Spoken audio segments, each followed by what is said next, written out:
sont là, qui n'ont pas craint le froid et, et le gel, qui sont là. Bénissons le Seigneur pour cela. Alors, nous allons commencer donc cette matinée par le psaume 8. Le psaume qui nous dit la gloire de Dieu, que son nom soit béni. Éternel notre Dieu, que ton nom est magnifique sur toute la terre. Ta majesté domine le ciel par la bouche des enfants et des nourrissons. Tu as fondé ta gloire pour confondre tes adversaires, pour réduire au silence l'ennemi, l'homme avide de vengeance. Quand je contemple le ciel, œuvre de tes mains, la lune et les étoiles que tu y as placées, je dis, qu'est-ce que l'homme pour que tu te souviennes de lui? Et le Fils de l'homme, pour que tu prennes soin de lui? Tu l'as fait de peu inférieur à Dieu, et tu l'as couronné de gloire et d'honneur. Tu lui as donné la domination sur ce que tes mains ont fait. Tu as mis sous ses pieds les brebis comme les bœufs, et même les animaux sauvages, les oiseaux du ciel et les poissons de la mer, tous ceux qui parcourent les sentiers de la mer. Ô Éternel, notre Dieu, que ton nom est magnifique sur toute la terre. Et cela est bien vrai. Pour chacun d'entre nous, Éternel, tu es magnifique. Nous allons maintenant laisser la place à Déborah et à Gérosine pour la partie musicale. Que le nom de l'Éternel soit béni.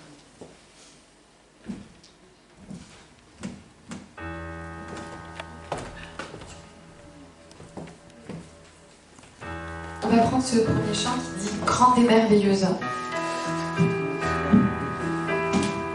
Je vous invite à vous lever si vous souhaitez. Sentez-vous libre.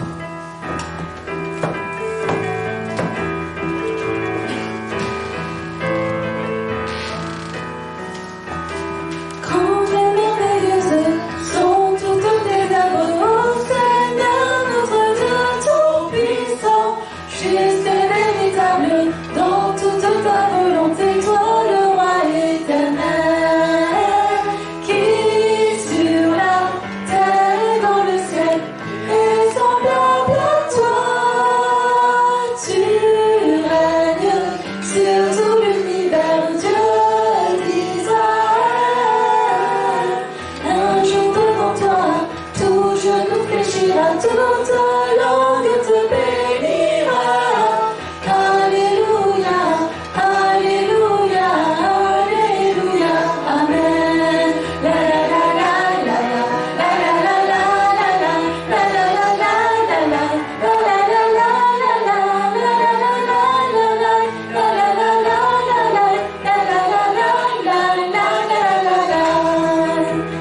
Grandes et merveilleuses sont toutes tes œuvres, ô Seigneur, notre Dieu tout-puissant. Juste et véritable dans toute ta volonté, toi le roi éternel, qui sur la terre et dans le ciel est semblable à toi. Tu règnes sur tout l'univers, Dieu d'Israël. Un jour devant toi, tout genou fléchira, toute langue te bénira. Alléluia, Alléluia, Alléluia, Amen. La la la la la la la la la la la la la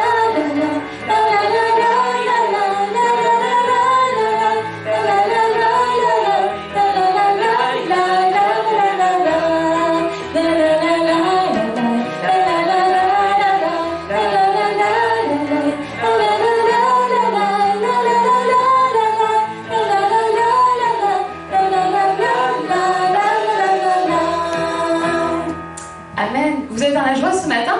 Amen. Moi, je suis dans la joie de louer le Seigneur ce matin. On va prendre ce chant qui dit « Jeunes et vieux se réjouiront ensemble ».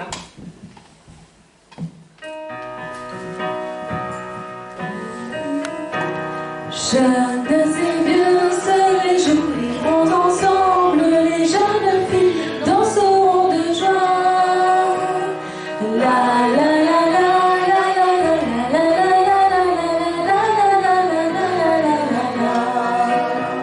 Je changerai leur deuil en allégresse et je les consolerai. Je leur donnerai la joie au lieu du chagrin. Je leur donnerai la joie. Je leur donnerai la joie au lieu du chagrin. Je leur donnerai la joie. Jeunes et vieux se réjouiront ensemble, les jeunes filles danseront de joie. La la la la la la la la la la la la la la la. Je changerai leur deuil en allégresse et je les consolerai. Je leur donnerai la joie au lieu du chagrin. Je leur donnerai la joie, je leur donnerai la joie. Au lieu du chagrin, je leur donnerai la joie. Amen. Normalement, c'est pas un psaume, c'est une parole qui a été écrite par Frédéric Lehman. C'était en anglais, c'était The Love of God. Et ça a été écrit en 1917. Alors il dit, et cette lettre a été reprise par Sébastien Demeray et Jimmy Lahey, qui dit: l'amour de Dieu de loin surpasse ce qu'on peut dire un cœur humain. Il est plus grand que les espaces. Même en l'abîme, il nous atteint. Pour le péché de notre monde, Dieu nous donna Jésus. Il nous pardonne aux paix profondes. Il sauve les perdus. Versez de l'encre dans les ondes, changez le ciel en parchemin, tendez la plume à tout le monde et que chacun soit écrivain. Vous dire l'amour de Dieu, le Père, ferait tarir les eaux et remplirait la place entière sur ses divins rouleaux. L'amour de Dieu si fort, si tendre est un amour sans fin. Tel est le chant qu'au font entendre les anges et les saints. Voilà, j'ai choisi ce texte parce qu'il m'a toujours touchée. Quand il dit que le monde un jour chancelle avec ses trônes et ses rois, quand trembleront tous les rebelles soudain saisis d'un grand effroi, de Dieu l'amour que rien ne lasse pour nous vivra sans fin. C'est le miracle de la grâce. Amen. Alléluia. Amen. C'est vrai, merci Seigneur pour son amour. On va prendre ce chant qui dit: nous tous qui reflétons le Seigneur de gloire.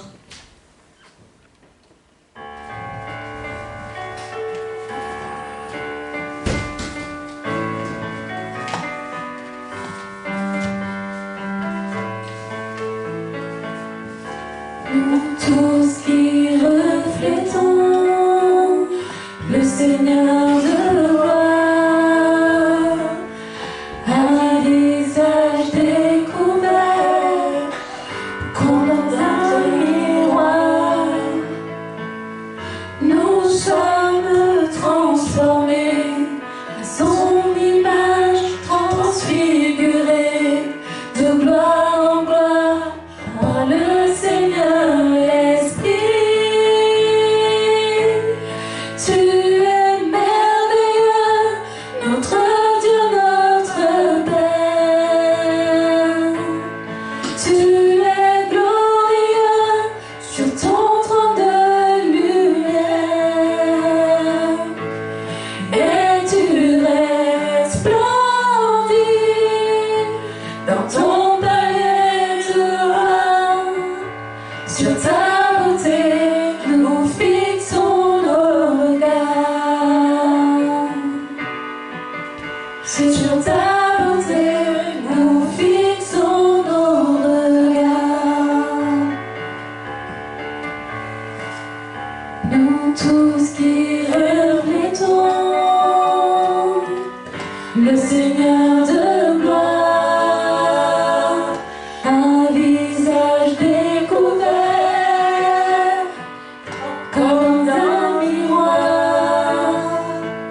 Sur ta bonté, nous fixons nos regards.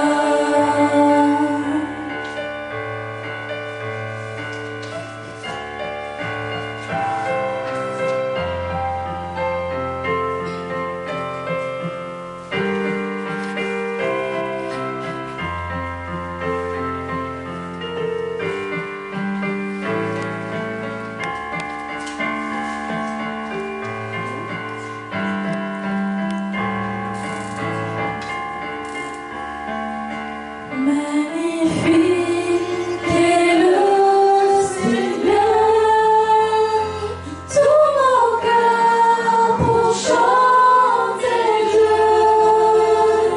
Magnifique est le Seigneur, Alléluia, Alléluia.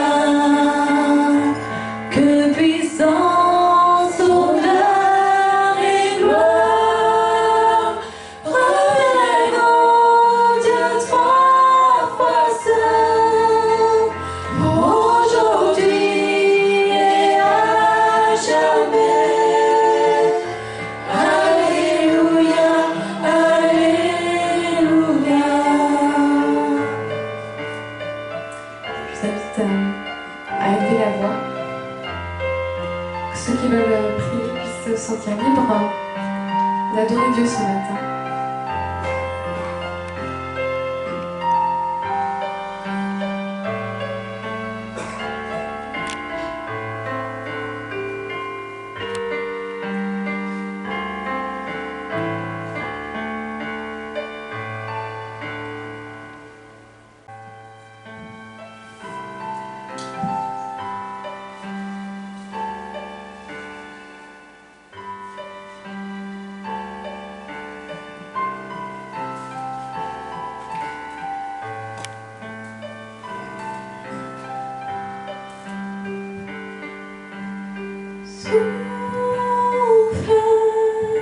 Souffle de Dieu, nous t'accueillons. Viens purifier nos cœurs. Oh, souffle de Dieu, nous t'accueillons. Viens purifier nos cœurs. Rends-nous souple devant toi, à l'écoute de ta voix. Rends-nous sensibles à ton cœur. Sois le roi, sois le Seigneur. Oh, souffle de Dieu, nous t'accueillons. Viens purifier nos cœurs. Oh, souffle de Dieu, nous t'accueillons. Viens purifier nos cœurs. Quand ton peuple s'humilie, renouvelle en lui ta vie. Chasse l'orgueil et la crainte et rends ton église sainte. Oh, souffle de Dieu, nous t'accueillons. Viens purifier nos cœurs. Oh, souffle de Dieu, nous t'accueillons.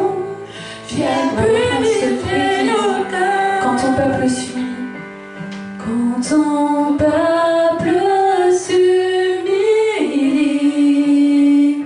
renouvelle en lui ta vie. Chasse l'orgueil et la crainte et rends ton église sainte. Oh, souffle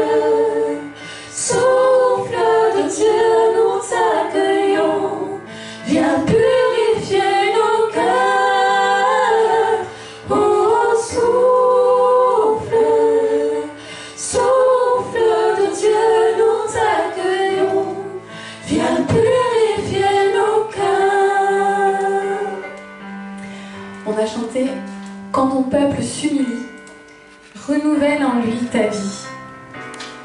Chasse l'orgueil et la crainte et rends ton Église sainte. C'est vraiment une prière ce matin.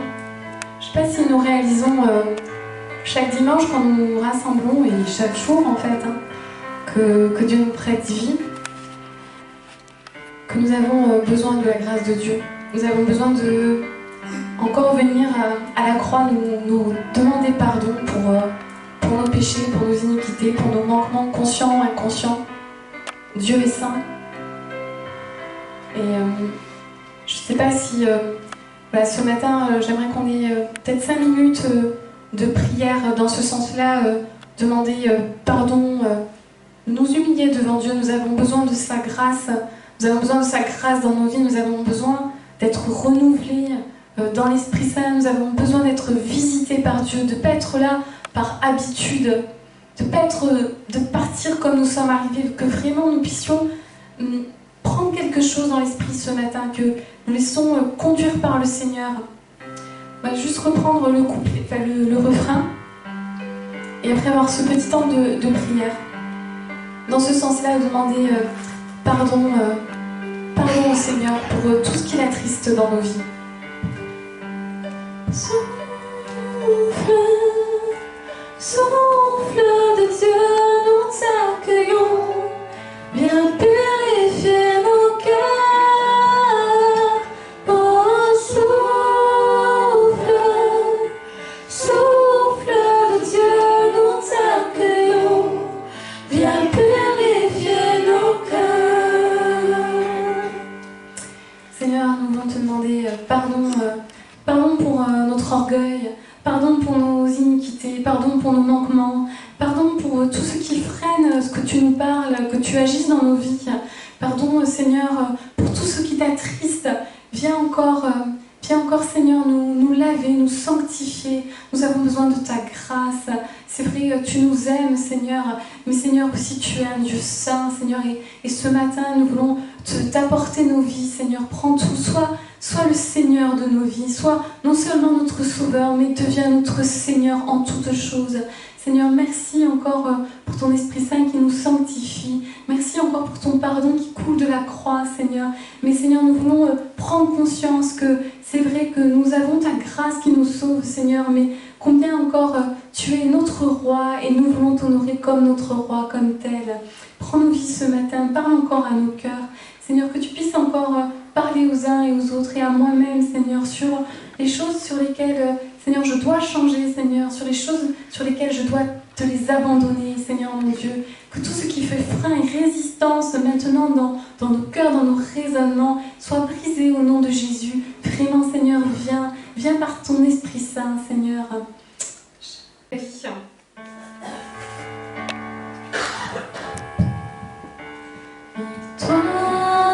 au Seigneur de la vie, victoire au Dieu de l'infini,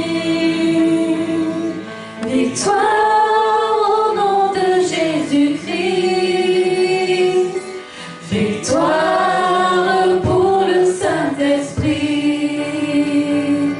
Son règne est pour le Tout-Puissant. Le règne pour lui dans tous les temps, car l'agneau a donné son sang. Crie, crie, victoire dès maintenant. Victoire au Seigneur de la vie, victoire au Dieu de l'infini. Victoire au nom de Jésus-Christ, victoire pour le Saint-Esprit. Son nom est les paroles de Dieu. Il juge et règne dans les cieux. Il est le lion de Juda qui a triomphé du combat. Victoire au Seigneur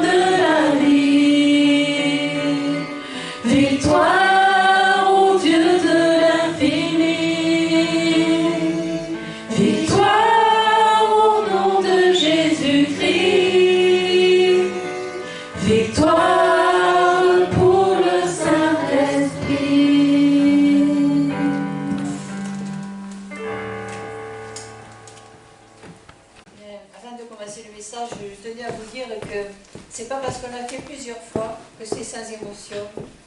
Et lorsqu'on porte la parole de Dieu, c'est un privilège, c'est aussi une responsabilité. C'est une joie et c'est aussi une grande émotion. Pour cela, que le nom du Seigneur soit béni. Parce que lui seul est maître, lui seul est Seigneur. Et lui seul nous donne cette capacité. Nous n'aurions jamais par nous-mêmes. Ce n'est pas par notre force, ce n'est pas par notre puissance, mais c'est par l'Esprit du Seigneur seulement. Il faut que nous gardions cela en tête, que nous soyons prédicateurs, que nous soyons auditeurs. Voilà. Ceci dit, nous allons lire dans Marc 10, versets 17 à 27.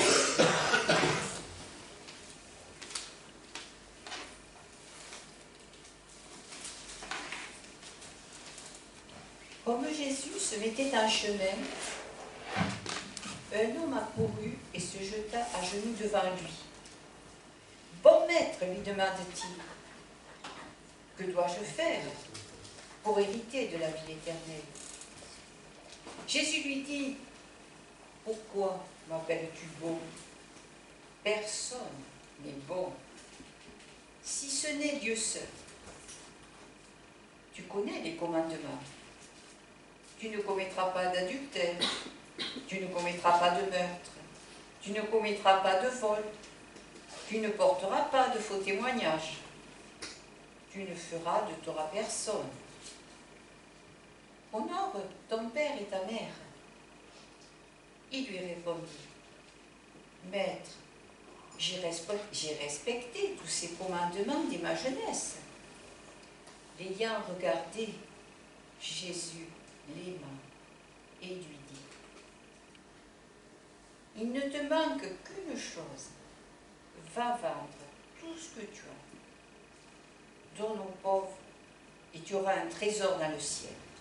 Puis viens, charge-toi de ta croix et suis-moi. » Mais l'homme s'assombrit à cette parole et s'en alla tout triste, car il avait de grands biens. Regardant ses disciples autour de lui, Jésus dit à ses disciples qu'il est difficile à ceux qui ont des richesses d'entrer dans le royaume de Dieu. Les disciples furent effrayés de ce que Jésus parlait ainsi. Il reprit, « Mes enfants, qu'il est difficile à ceux qui se confient dans les richesses d'entrer dans le royaume de Dieu. Il est plus facile à un chameau de passer par un trou d'aiguille qu'à un riche d'entrer dans le royaume de Dieu. » Les disciples furent encore plus étonnés et se dirent les uns aux autres, « Mais qui donc peut être sauvé ?» Jésus les regarda et dit, « Aux hommes, cela est impossible, mais non à Dieu, car tout est possible à Dieu. » Et c'est vrai, tout est possible à Dieu. Alors nous allons entrer dans le contexte. Nous sommes probablement vers le mois de mars de l'an 30. Jésus se mettait en chemin vers le territoire de Judée, au-delà du Jourdain, et un homme accourut, et à genoux lui demanda, « Comment faire pour recevoir la vie éternelle ?» Jésus a parlé de ce trésor de la foi avec cet homme riche qui lui a demandé comment recevoir l'assurance de la vie éternelle. Et le Seigneur lui répondit, « Va, vends tout ce que tu as, donne-le aux pauvres, et tu auras un trésor dans le ciel. Puis, viens et suis-moi. » Imaginez le désarroi de ce jeune homme, qui était un jeune homme nanti, ce qui en soi n'a rien de méprisable, n'a rien d'interdit. Mais il vient vers Jésus, et puis, va, vends tout ce que tu as. Ah, Seigneur, cette parole est dure. Mais Jésus n'enseignait pas que nous devons tous renoncer à notre richesse. Il y a des riches, il y a des moins riches, il y a des pauvres. Dieu ne demande pas que nous jetions tout ce que nous possédons au ruisseau. C'est pas cela. Pour lui être agréable. Nous ne pouvons jamais mériter la vie éternelle par nos propres œuvres.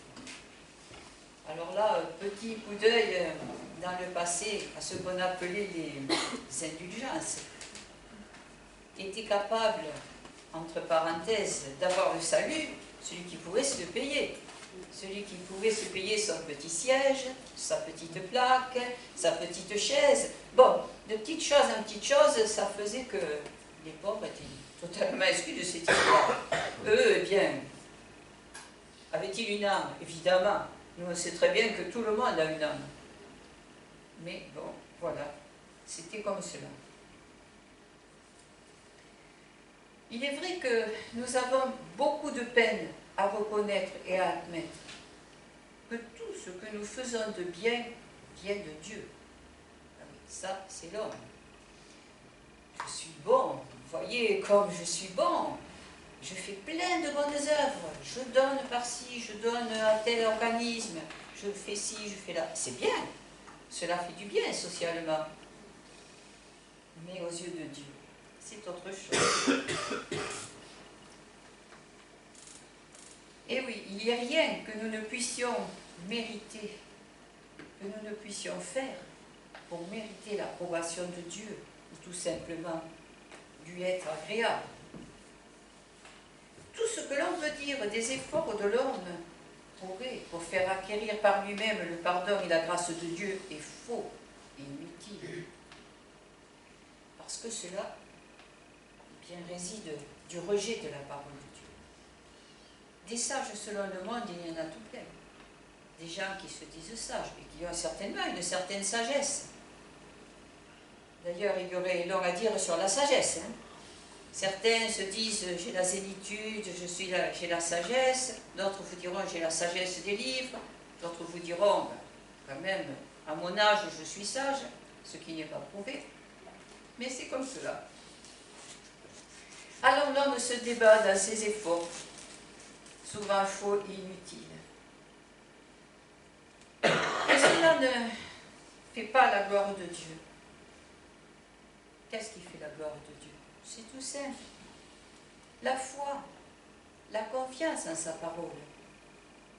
À savoir que le salut ne dépend pas de ce que nous faisons, de ce que nous disons, et ne se cache pas, derrière les œuvres méritoires. Ainsi, nous pouvons parfois désespérer de nous-mêmes. Nous dire, mais alors, pourquoi on sert dans ce monde? Rassurez-vous, Dieu fait à chacun sa place. Notre Seigneur Jésus n'est pas venu que pour les nantis ou que pour les très pauvres. Il est venu pour tout le monde et pour nous porter son message d'amour. Bien que Dieu n'ait pas besoin de nos richesses terrestres perdues ou de nos bonnes œuvres pour nous faire pardonner, notre bonheur ne peut provenir de ce que nous participons seulement à la nature de Dieu. Et que le Seigneur parvient à la perfection en partageant la nôtre? Point d'interrogation. Certainement pas. Dieu n'a pas besoin de perfection. Quant à la nôtre, on n'a qu'à regarder comment nous vivons. On voit très bien que nous ne sommes pas tout à fait dans la perfection. Nous ne pouvons jamais mériter la vie éternelle par nos propres œuvres et nos propres mérites. Donc, laissons-les de côté. Pourquoi? Parce que sinon, qui c'est qui aurait ces grâces? Il n'y aurait seulement que ceux qui auraient, comme on disait tout à l'heure, les moyens matériels, les moyens financiers, de faire des bonnes œuvres, et les autres. C'est à considérer. Bon, dans notre travail social avec Joël, c'est vrai que nous sommes souvent plus en contact avec des personnes pauvres que des personnes aisées. Mais ce n'est pas pour cela que la tâche est plus facile. Pauvre comme riche, l'homme a son orgueil et sa fierté, et il n'est pas toujours facile d'avoir contact avec lui. Alors, au lieu de compter sur nous pour toucher leur cœur, comptons sur Jésus. lui, ne se trompe jamais, contrairement à nous. Revenons à notre jeune homme riche. Alors Jésus voulait montrer à ce jeune homme sa pauvreté spirituelle.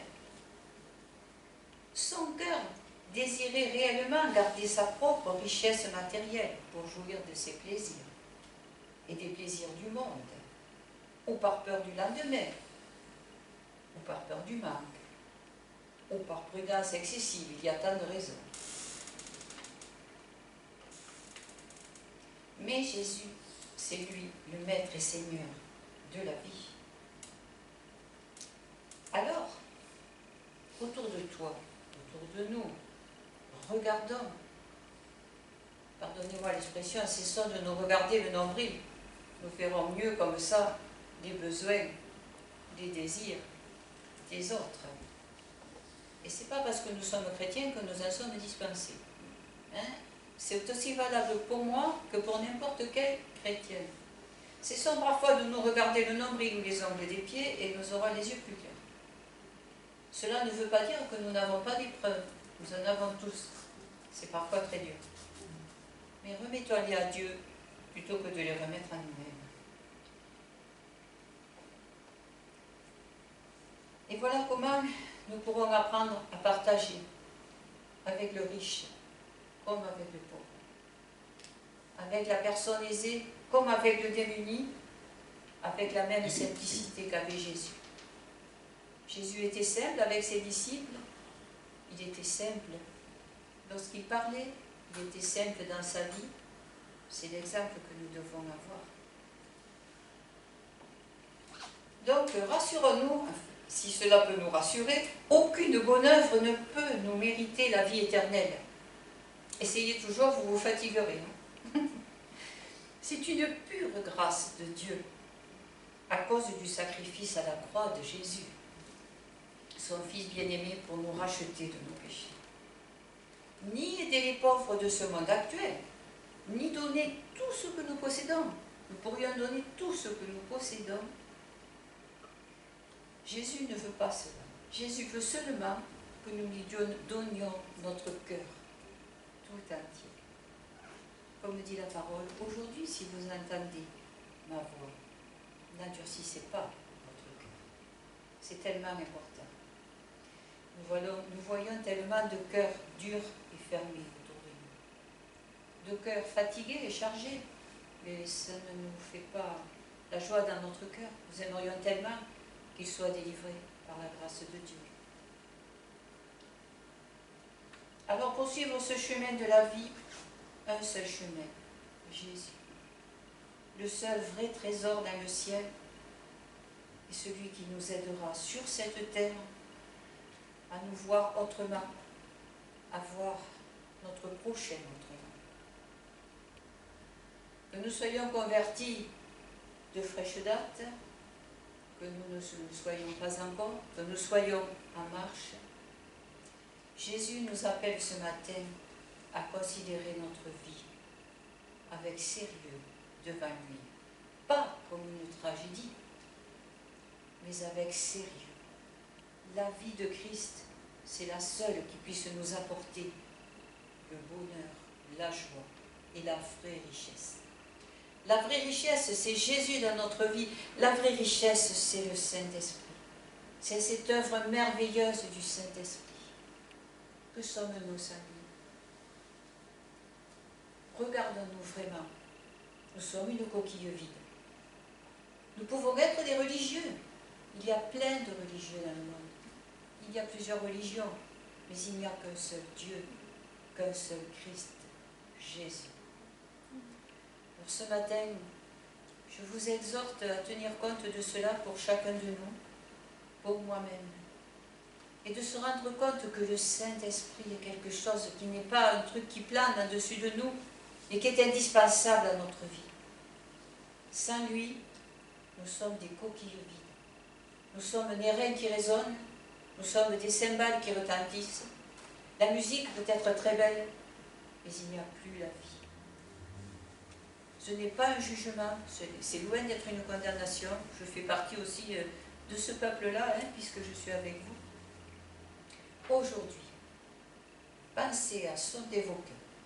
Ne les endurcissez pas.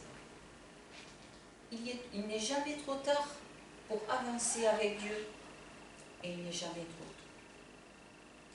Voilà ce que je voulais laisser ce matin sur votre cœur.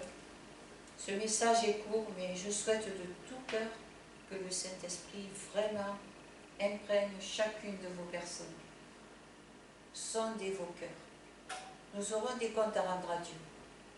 Dieu nous a sauvés, bien sûr. Dieu nous a donné la vie éternelle, mais ce n'est pas pour ça que nous devons marcher dans un esprit sectaire, dans un esprit de jugement, dans un esprit de tout ce que Dieu n'aime pas.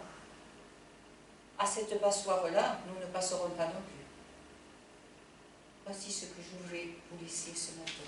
Et que le Seigneur vous bénisse en toutes choses. Amen.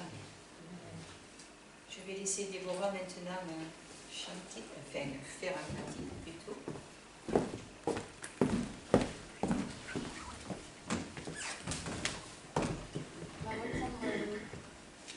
On va reprendre le premier chant qu'on a pris au début du culte, Une grande et merveilleuse, pour terminer ces moments.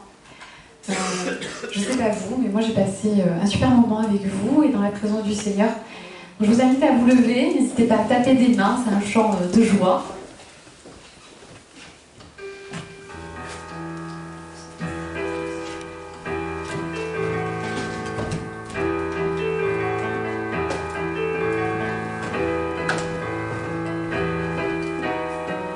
Grande et merveilleuse sont toutes tes œuvres, ô Seigneur, notre Dieu tout-puissant.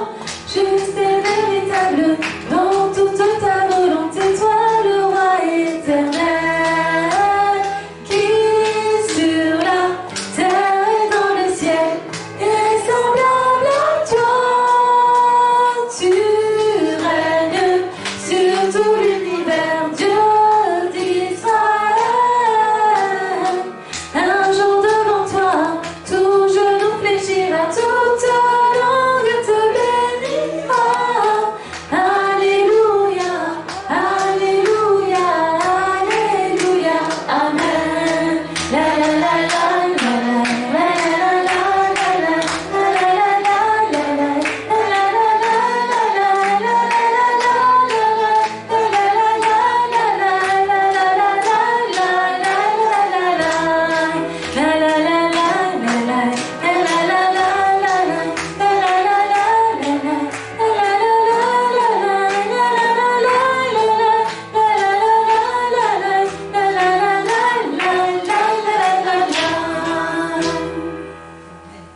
Merci à chacun.